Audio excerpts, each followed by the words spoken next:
ഈ കഴിഞ്ഞ തെരഞ്ഞെടുപ്പിൻ്റെ പ്രത്യേകത എന്തായിരുന്നു? യു ഡി എഫിൻ്റെ ഭാഗമായി 3 MLA-മാരെന്ന് പറഞ്ഞാൽ അടിയുറച്ച CPM-കാരായിരുന്നു.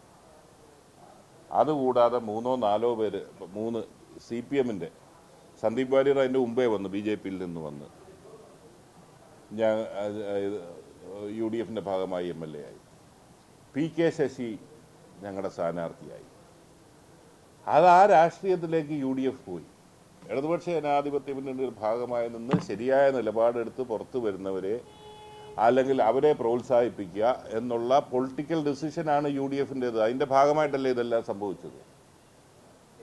അന്ന് ഞാൻ പറഞ്ഞോട്ടെ, അതിൻ്റെ ഭാഗമായി ഞങ്ങൾക്ക് അതിലൊരു പൊളിറ്റിക്സ് ഉണ്ടായിരുന്നു.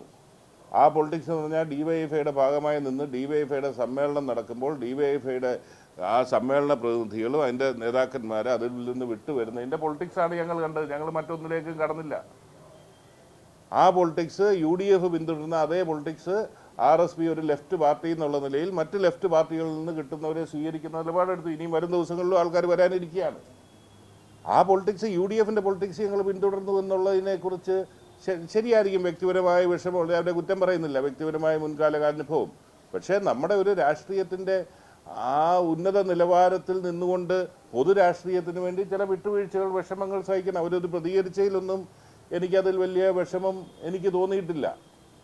ആ പൊതുരാഷ്ട്രീയം ആണ്. പിന്നെ ഇത് വിവാദമാകുന്നു എന്ന് പറഞ്ഞാൽ ഏതെങ്കിലും അടുക്കളയിൽ നിന്ന് ഉണ്ടാകുന്ന ചില ചർച്ചയും അത് ഒരു മാധ്യമത്തിൽ ആദ്യം വരും. എനിക്കത് നിങ്ങൾക്കെല്ലാം അറിയാമല്ലോ.